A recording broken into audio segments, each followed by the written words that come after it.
Assalamualaikum warahmatullahi wabarakatuh. Selamat pagi anak-anak. Selamat berjumpa kembali dengan Bu Santi. Pada kesempatan pagi hari ini, Ibu akan menemani anak-anak belajar di rumah materi ilmu pengetahuan sosial, yaitu letak dan luas Indonesia. Nah, utamanya materi kita pada pagi hari ini nanti adalah tentang pemahaman lokasi melalui peta. Nah, anak-anak silahkan untuk mencermati, ini adalah peta Indonesia ya. Jadi untuk letak dan luas Indonesia itu di dalam peta ini itu sudah jelas ya. Jadi letak Indonesia itu ada di antara dua samudra ya, Samudra Pasifik dan Samudra Hindia. Terletak di antara dua benua Asia dan benua Australia, dan Indonesia itu mempunyai luas wilayah yang cukup luas ya, dari Sabang sampai Merauke itu ya, berjajar pulau-pulau banyak sekali. Kemudian luas lautannya juga lebih luas daripada wilayah daratan atau luas daratannya. Anak-anak, ketika tadi anak-anak sudah melihat peta Indonesia, maka anak-anak juga harus paham dan mengerti sebetulnya peta itu apa. Nah, peta adalah gambaran permukaan bumi pada suatu bidang datar dan diperkecil dengan menggunakan skala. Kemudian, komponen-komponen peta itu apa saja? Nah, komponen peta yang pertama itu adalah judul peta. Judul peta ini menunjukkan isi dari suatu peta. Nah, contoh judul itu adalah sebuah peta ya. Kemudian peta penggunaan lahan di Indonesia itu salah satu contohnya.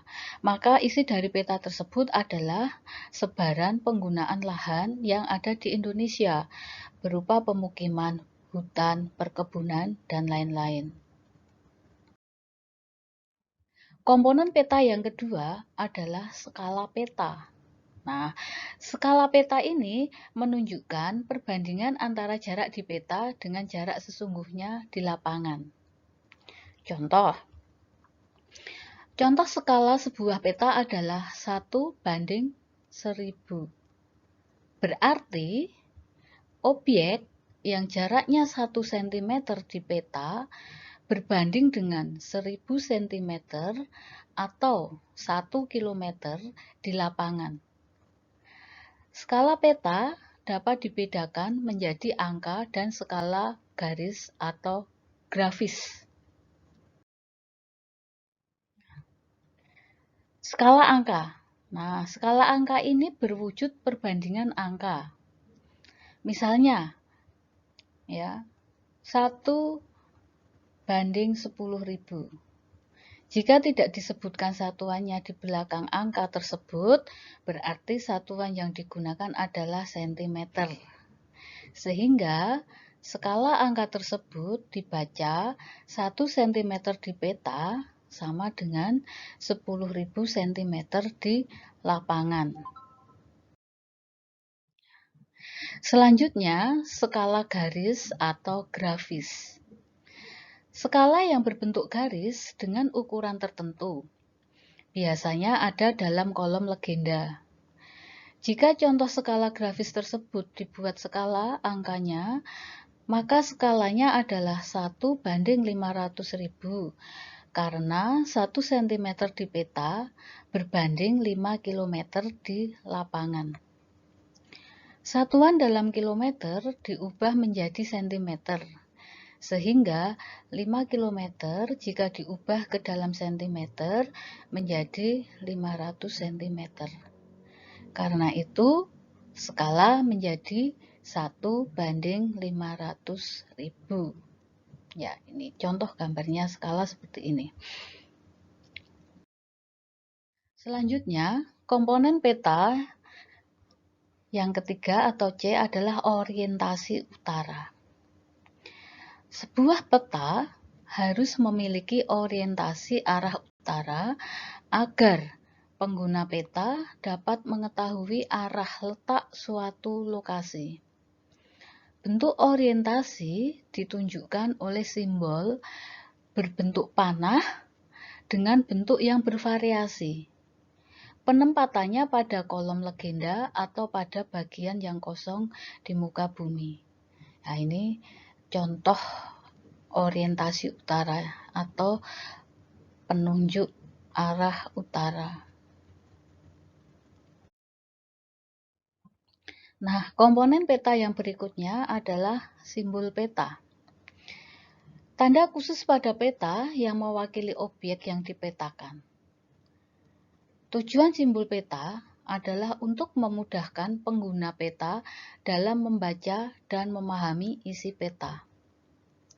Berdasarkan bentuknya, simbol peta dapat dibedakan menjadi 4. Yang pertama simbol titik, yang kedua simbol garis, yang ketiga simbol warna, yang keempat simbol area.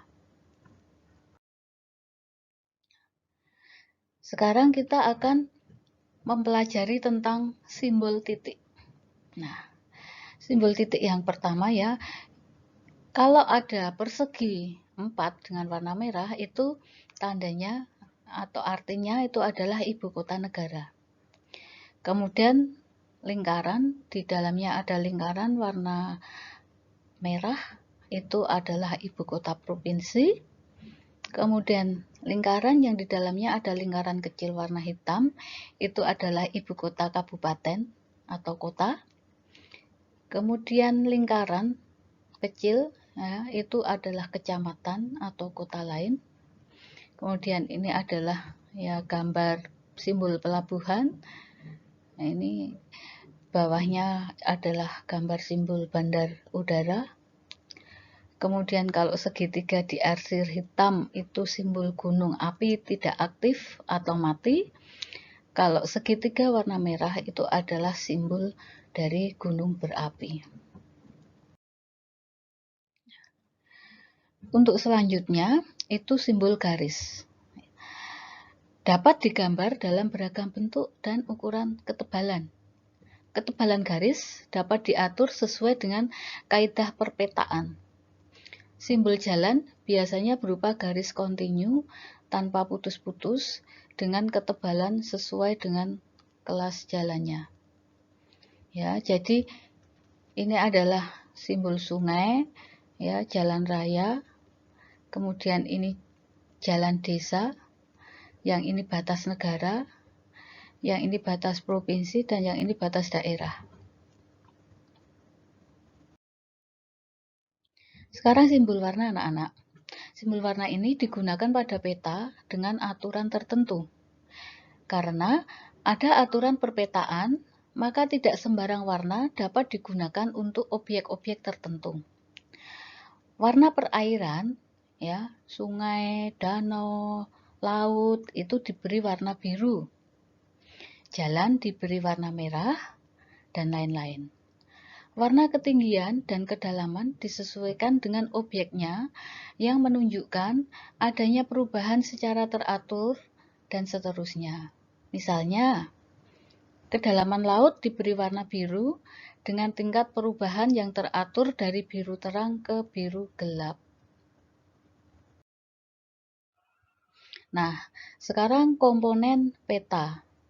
Di sini ada beberapa simbol ya yang menjelaskan tentang kenampakan pada komponen peta. Anak-anak bisa mencermati kemudian memperhatikan ketinggian daratan yang ada pada simbol warna-warna tersebut. Untuk selanjutnya, ini adalah simbol area. Nah, pada simbol area ini, objek yang digambar pada peta biasanya berupa ilustrasi dari objek yang ada di lapangan. Simbol area juga memiliki aturan tertentu dalam pemetaannya. Misalnya, area berupa sawah digambarkan dalam bentuk poligon tertutup yang di dalamnya terdapat simbol tanaman padi. Ini adalah contoh-contoh simbol area danau, rawa, sawah, ya, dan batuan. Nah, selanjutnya untuk garis koordinat, itu komponen peta yang kelima. Itu merupakan garis khayal pada peta berupa koordinat peta dalam bentuk garis lintang dan garis bujur. Garis koordinat sangat penting pada peta karena akan menunjukkan lokasi pada peta dibanding lokasi lainnya di permukaan bumi, serta menggambarkan karakteristik suatu lokasi atau wilayah yang dipetakan. Sebagai contoh, suatu lokasi yang terletak pada lintang tropis akan memiliki karakteristik iklim tropis. Komponen peta yang berikutnya adalah insert. Nah, insert peta itu merupakan peta kecil yang ada pada suatu peta untuk menunjukkan lokasi, ya, daerah yang dipetakan di antara lokasi lainnya yang lebih luas. Ini yang dimaksud insert peta itu ini, ya, kecil di bawah. Nah, ini juga contoh insert peta ini di pojok atas. Ini insert peta, jadi peta kecil yang disisipkan di sini. Terus sedangkan ini adalah garis koordinat. Nah, komponen peta berikutnya adalah legenda anak-anak. Legenda itu apa? Legenda itu menunjukkan keterangan semua objek yang ada atau muncul pada muka peta. Jadi ini ada jalan utama, jalan alternatif, jalan biasa, jalan tol, jalan kereta api, batas provinsi, ibu kota, kota, ya, kecamatan, rawan kemacetan, rawan kecelakaan, kondisi jalan buruk, rawan banjir, rawan longsor, pom bensin, dan sebagainya. Nah, sekarang sumber peta. Sumber peta itu menunjukkan orang atau lembaga yang membuat peta. Dari sumber peta inilah diperoleh informasi untuk pembuat peta, sehingga dapat dinilai kualitas yang dihasilkannya. Nah, sekian anak-anak, ini tadi sedikit pemaparan materi tentang luas dan letak Indonesia, khususnya adalah tentang peta. Nah, jika anak-anak merasa belum jelas, ada sesuatu yang ingin ditanyakan atau didiskusikan bersama Ibu, nanti anak-anak bisa menghubungi Ibu melalui grup WA yang sudah ada ataupun bisa melalui Google Classroom. Nah, di sana nanti kita akan bersama-sama memecahkan masalah yang anak-anak belum paham. Kiranya cukup sekian dari Ibu. Terima kasih atas perhatian dan atensi kalian semua. Cukup sekian. Assalamualaikum warahmatullahi wabarakatuh.